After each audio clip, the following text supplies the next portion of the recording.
When you finally pass the universe's test, it's a momentous achievement. It's that point where you've transcended your old self, and now you're standing at the threshold of a new beginning. In my teaching, this is a pivotal moment. It's where you start creating a new reality. So today I'm going to share with you 5 signs that show you finally passed the universe's test. First, you find that you are no longer reacting to the same old triggers. Imagine this. It's 8 o'clock in the morning and you're doing your meditation. Normally, you'd be stuck in traffic, feeling that familiar surge of anger. But today, your body doesn't crave that emotion. It's off schedule, and your mind tries to pull up a past experience to make you feel that anger. But you catch it. This awareness, this moment of catching yourself before you react, is a sign that you've dismantled part of that old personality. You've become conscious of your unconscious thoughts. You're no longer letting them slip by unnoticed. This takes an incredible amount of energy and awareness. And as you raise your energy, you realize that you're not consumed by those old emotions anymore. You've overcome a significant hurdle. Second, you start feeling a profound sense of peace and presence. When you close your eyes and disconnect from the environment, diminishing sensory input, your brain waves begin to change. You move from that beta brainwave pattern, where your attention is on the outer world, to alpha brain waves, where your inner world becomes more real. You start dreaming, creating, and pretending. You tell your body to sit down, and despite its protests, the urge for coffee, the need to check emails, you persist. This battle with your body, this insistence that it stays, brings you into the present moment. And in this state, you're not thinking about the predictable future or the familiar past. You're mastering the present moment. You place all your attention here, and with that comes a lot of energy to do amazing things. This presence and mastery over time is another sign you've passed the universe's test. Third, your thoughts begin to align with your intentions.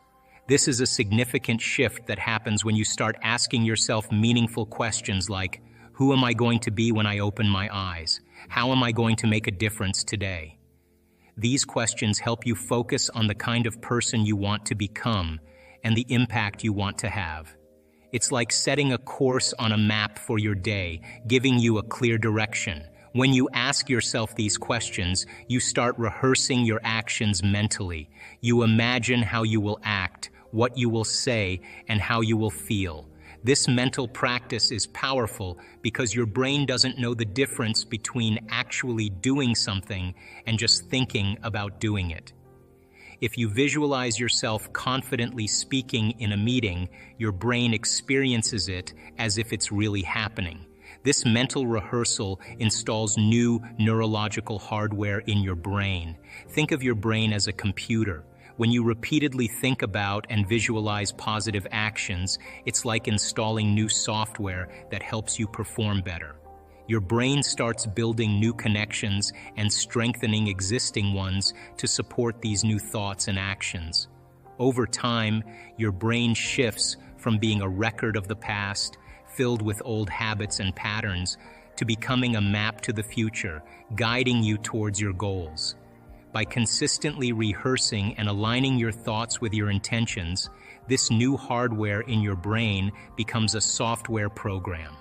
This means that your new thoughts and behaviors become automatic.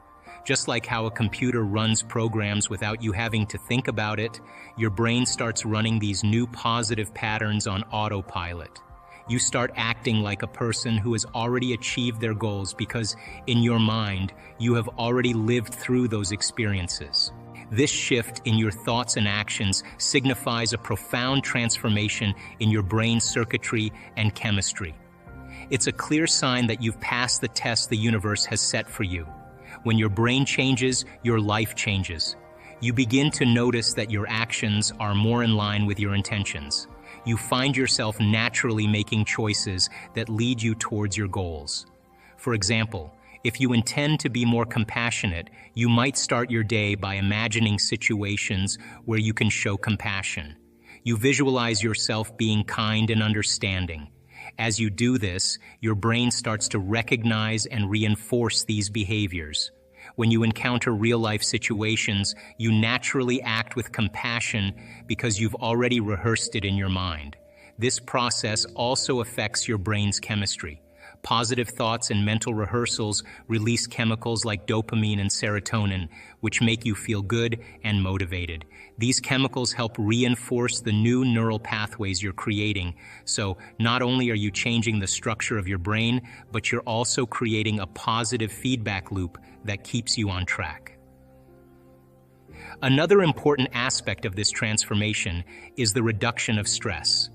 When your thoughts are aligned with your intentions, you feel more in control and less overwhelmed. You're not constantly reacting to situations with stress and anxiety. Instead, you're proactively creating your reality based on your goals and intentions. This proactive approach reduces the stress hormones in your body, making you feel calmer and more focused. Fourth, you find yourself living in a state of creation rather than survival. In survival mode, you're constantly stressed. Your body is out of balance, and this continuous state of imbalance over time wears you down. Imagine your body as a finely tuned instrument. When it's in tune, it creates beautiful music. But if it's out of tune, the music is jarring and unpleasant. Living in survival mode is like trying to play an instrument that's completely out of tune. The stress and imbalance break your body down, making you feel exhausted, anxious, and overwhelmed. But when you pass the universe's test, everything changes. You begin to live in a state of creation. This is a state of growth, expansion, and health. It's like tuning your instrument perfectly, allowing you to play beautiful, harmonious music. In this state, you feel emotions like love, joy, and trust. These emotions are powerful and uplifting. They connect you to something bigger than yourself, something greater than the day-to-day struggles. Living in a state of creation means you are no longer constantly turning on the stress response just by thinking about your problems. When you're in survival mode, your mind is always on high alert, looking for threats. This constant vigilance keeps your body in a state of tension. But in a state of creation, you generate emotions that promote health and well-being. Instead of feeling stressed, you feel calm and centered. Instead of fear, you feel trust and security. This shift from survival to creation is profound and unmistakable. You notice it in how you wake up in the morning. Instead of dreading the day, you feel excited and ready to face whatever comes. You notice it in your interactions with others. Instead of reacting with impatience or irritation, you respond with kindness and understanding. You notice it in your body. Instead of feeling tense and fatigued, you feel relaxed and energized. In survival mode, your body is ruled by the chemicals of stress. These chemicals are like chains, keeping you locked in a cycle of anxiety and tension. When you're constantly stressed, your body produces hormones like cortisol and adrenaline. These hormones are useful in short bursts. They help you deal with immediate threats. But when they're constantly being produced, they take a toll on your body. They can lead to issues like high blood pressure, weakened immune response, and even mental health problems like anxiety and depression. But when you shift to a state of creation, you break free from these chains. The addictive chemicals of stress no longer rule you. Instead, you generate emotions that release positive, healing chemicals into your body. These chemicals, like endorphins and oxytocin, promote feelings of happiness and well-being. They support your immune system, lower your blood pressure, and improve your overall health. This transformation is not just emotional or mental, it's deeply physical. Your entire body benefits from this shift. Living in a state of creation transforms how you see the world. You begin to see opportunities instead of obstacles. You see possibilities instead of problems. This positive outlook opens up new avenues for growth and expansion. You start to attract positive experiences and people into your life. You find yourself surrounded by support and encouragement. Your relationships improve as you bring more love and understanding into your interactions. This state of creation is sustainable. It's not a fleeting moment of happiness, but a lasting change in your way of being. It's like planting a garden. In survival mode, the garden is overrun with weeds, and nothing can grow. But in a state of creation, you've cleared the weeds, and now you can plant flowers and vegetables. With care and attention, your garden flourishes, bringing beauty and nourishment into your life. Let's delve into the fifth sign, experiencing a deep sense of self-love and joy. This is the ultimate sign that you've passed the universe's test. It's like reaching the pinnacle of a mountain after a long, challenging climb. When you finally get there, you realize all the effort was worth it because you've achieved something truly remarkable. When you break the addiction to negative emotions such as anger, hatred, or prejudice, you free yourself from their grip.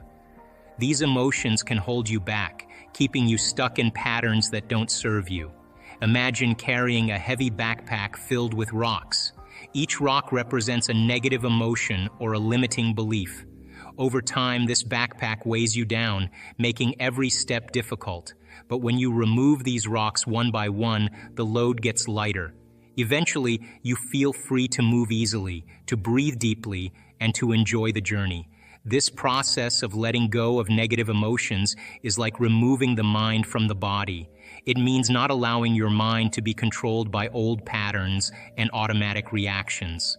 Instead, you become aware of these patterns and choose to act differently. It's about reclaiming your power and deciding how you want to feel and live. The energy that was once trapped in negative emotions is transformed into joy. Think of it as converting a polluted, stagnant pond into a clear, flowing stream.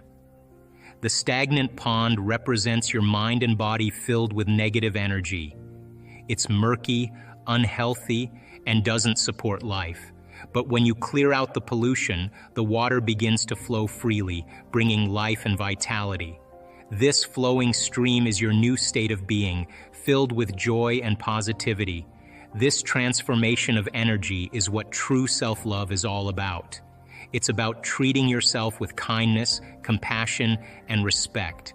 It's about recognizing your worth and taking care of your needs. When you truly love yourself, you no longer tolerate things that harm you or hold you back. You set boundaries, make healthier choices, and prioritize your well-being. As you experience this profound expansion and liberation from old limitations, you begin to see yourself in a new light. You've gone further than you thought you could, breaking through barriers and achieving things you once thought were impossible. This isn't just a mental or emotional change. It's a transformation that affects every part of you. Your neurology changes as your brain rewires itself to support this new way of being. The old neural pathways associated with stress and negativity weaken, while new pathways related to joy and self-love strengthen. This rewiring helps you maintain your new state of being, making it easier to stay positive and resilient. Your chemistry also changes. The hormones and chemicals in your body start to reflect your new emotional state. Instead of being flooded with stress hormones like cortisol, your body produces more of the feel-good chemicals like endorphins and oxytocin. This shift in chemistry supports your overall health and well-being, making you feel more vibrant and alive. Even your genetic expression can change. This is a relatively new field of study called epigenetics, which shows that our genes aren't fixed. They can be turned on or off by our environment and lifestyle choices. When you live in a state of self-love and joy, you can activate genes that promote health and deactivate those that contribute to disease. The impact of these changes is undeniable. You feel healthier, more vibrant, and more connected to life. Your relationships improve because you're coming from a place of love and positivity. Your outlook on life brightens as you see opportunities instead of obstacles. You're more resilient, able to bounce back from challenges with grace and ease. These 5 signs are markers of your progress. They show that you're no longer living in the past, but creating a new future. Each step is a testament to your journey and your commitment to transformation. The universe's test isn't something external. It's an internal process of overcoming yourself. And when you pass it, you step into a new realm of possibilities. When people reach this moment, they're overcoming themselves. They're no longer the same person. They're creating from a place of freedom. My definition of creation is when you forget about yourself, that's when you're truly free. The word meditation means to become familiar with, and when people say you shouldn't focus on the negative, I say really? Because that negative is 95% of who you are. You've got to dismantle that old personality. You've got to come up against those emotional cravings of the body, and when you become aware of them, the game is on. You're working to stay conscious and not go unconscious again. This takes a great amount of energy and awareness. If you start becoming familiar with those unconscious thoughts, they won't slip by you. You'll catch yourself. The research shows that you can get better at this. You can sense the thought before it comes. Then you start firing and wiring new thoughts. You start thinking about how you're going to make a difference, how you're going to love, give, and serve. When you close your eyes and rehearse your day, your brain believes it's real. You install the neurological hardware to look like you've already done it. Your brain becomes a map to the future. When you reduce sensory input, your brain waves change. You move from beta to alpha, and your inner world becomes more real. You start dreaming and creating. You tell your body to sit and stay, and despite its protests, you win the battle. This brings you into the present moment, mastering time. You have all your energy in the present moment to do amazing things. Living in a state of creation means you're in growth and health. You feel emotions that connect you to something greater. You're no longer in survival mode, living in stress. You've broken free from those addictive stress chemicals. This shift is a major sign that you've passed the universe's test. Finally, experiencing self-love and joy means you've truly transcended. You've liberated the energy trapped in negative emotions. This transformation is a deep change in your neurology, chemistry, and genetic expression. You feel healthier and more connected. This profound shift is undeniable and marks your passage through the universe's test. And it takes a little practice. And just like a flower that takes time to bloom, it takes a little bit of time. But if you work in trading the resentment, the frustration, or the impatience for gratitude, appreciation, and thankfulness, and you keep at it, there'll come a moment where that system switches on, and now you're feeling grateful for no reason at all. That's not a bad thing, because gratitude, the emotional signature of gratitude, means something's happening to you, something has happened to you, you're receiving something, or you just received something. So your body, then when you're feeling gratitude, is in the perfect state of receiving. So then that means then you'll accept, believe, and surrender to the thoughts equal to the emotional state of gratitude. If you're living in resentment, you're living in fear, you're living in impatience, you could say, I'm healthy, I'm healthy, I'm healthy, I'm wealthy, I'm wealthy. And with all you want, and that thought's going to stop right at the brainstem and never make its way to the body because your heart's not feeling it, or because what? Because you're feeling resentment. And that thought is not consistent with the emotion of resentment. Resentment has a different set of thoughts, right? In other words, once you start opening your heart, it begins to move into coherence. It begins to produce a measurable magnetic field up to 3 meters wide. Now that's frequency, that's energy, and all that energy, that frequency, carries information, carries an intent.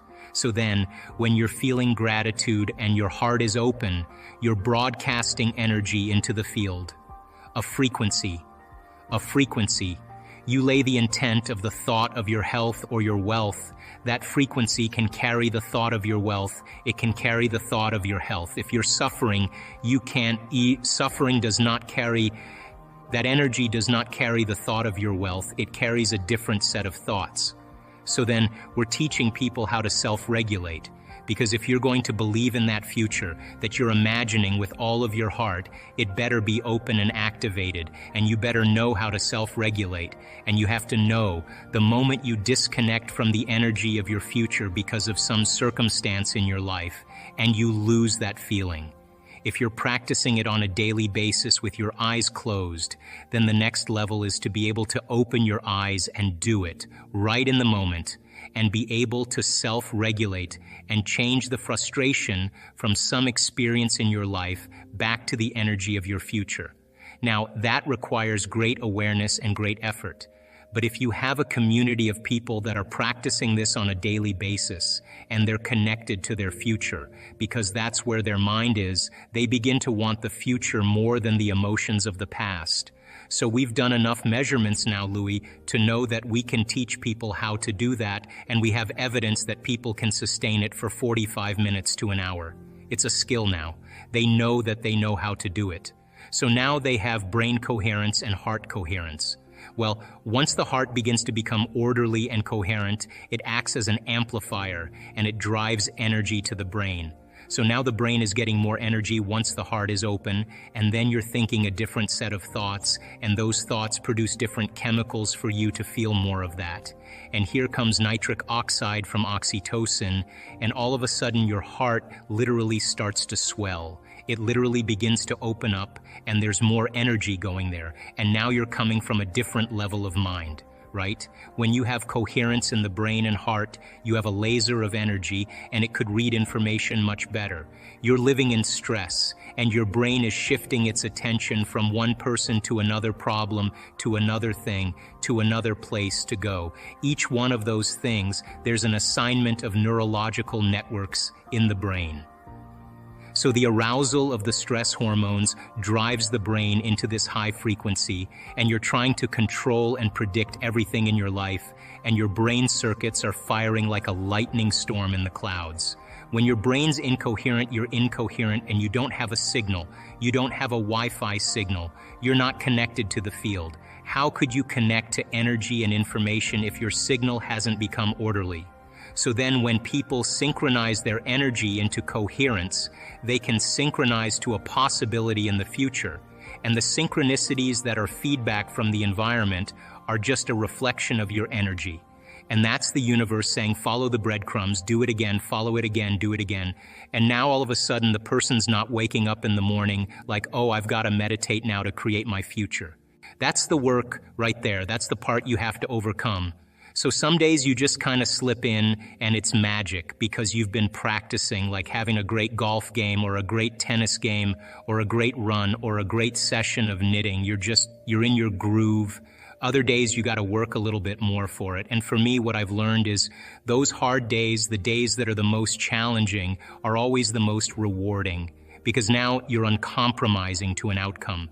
And if it takes you an hour to get beyond yourself, to find the present moment, because that's the only place where the unknown exists, the familiar emotions and hardwired patterns of the past are the known. The predictable future and trying to forecast the feeling of every event in our life, what people do unconsciously, is also the known. There's only one place where the unknown exists, and that's the present moment. So, you call it the generous present moment.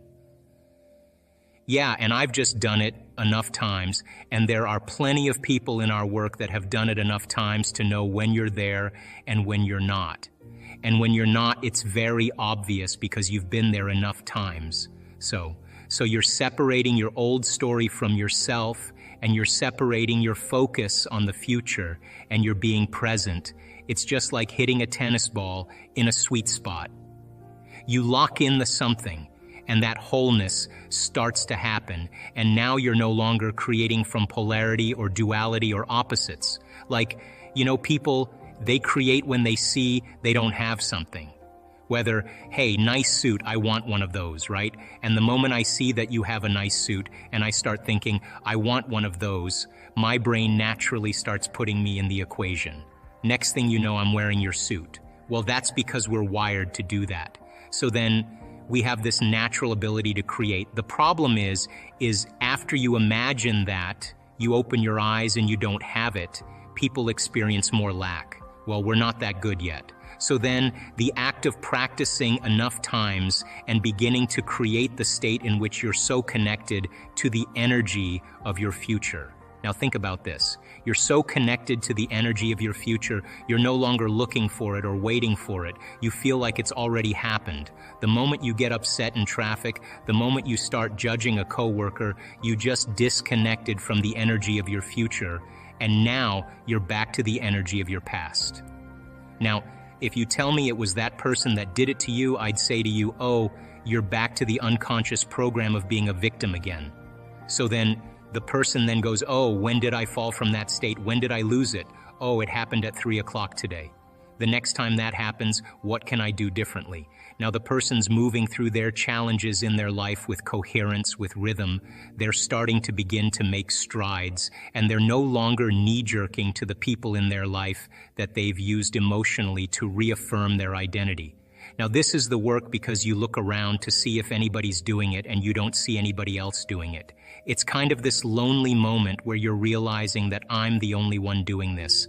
That's that kind of moment that you realize that nobody understands you but you, right? And you can't even ask your friends for their opinion because they're going to give you their opinion based on their own experiences. And it's that kind of moment where you have to draw in all your resources. So, have you ever heard me say that emotions are bad? Have you? No, emotions are the end product of an experience. So then, do I react in my life? Yep, I do. But the question is, how long are you gonna react? That's the real question. Because if you keep that emotional reaction going on for an extended period of time, sooner or later it'll become your identity. And then people say, why are you so bitter? Why are you so frustrated? Why are you suffering so much? And your brain, in that emotion, you're in the emotion, which means you're in the chemical residue of the past, is going to call up the event because you're emotionally connected to it. And you're going to say, I'm this way because of that past experience. So then imagine what I do with people. We have people that have been abused. We have people that have been traumatized, that have been assaulted. We have people that have had very, very difficult pasts. And have you ever heard me say to revisit the event? Have you ever heard me say that? Never. We need to revisit the event because once you do, you open the box.